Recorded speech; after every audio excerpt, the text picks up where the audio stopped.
Pour la célèbre cristallerie d'Arc dans le Pas-de-Calais, c'est le prix de l'énergie qui était devenu trop important, à tel point que le site avait été mis en partie à l'arrêt en septembre dernier. Plusieurs milliers de salariés étaient au chômage partiel depuis. Mais les factures de gaz et d'électricité ont baissé en l'espace de 7 mois. On y faisait allusion il y a un instant. Et l'activité du leader des arts de la table a pu reprendre presque complètement il y a quelques jours. Lionel Gougelot, vous êtes à la cristallerie d'Arc pour Europe 1. Bonjour Lionel. Ouais, bonjour Romain, bonjour à tous. Le ministre de l'Industrie s'est rendu sur place ce matin. Oui, effectivement, Roland Lescure présent pour acter en quelque sorte la relance de 4 des 5 fours de l'usine qui avaient été mis à l'arrêt cet hiver.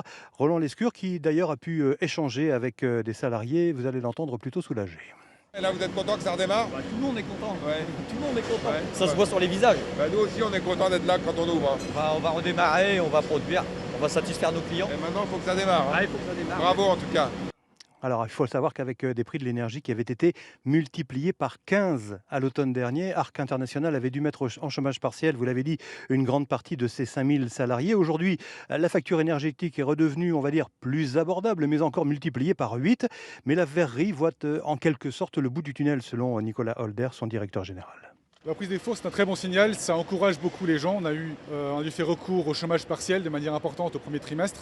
On va devoir continuer à le faire parce qu'on va néanmoins produire moins que l'année passée. Mais évidemment, avec 4 fours qui redémarrent, le taux de chômage partiel va baisser, ce qui est aussi un signe positif pour tout le monde.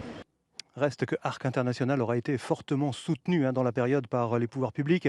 223 millions d'euros de prêts depuis 4 ans, 10 millions supplémentaires annoncés ce matin pour sauver ce qu'il faut bien appeler l'un des fleurons industriels de la région. Écoutez, Elisabeth Jacques, elle est déléguée CFE-CGC.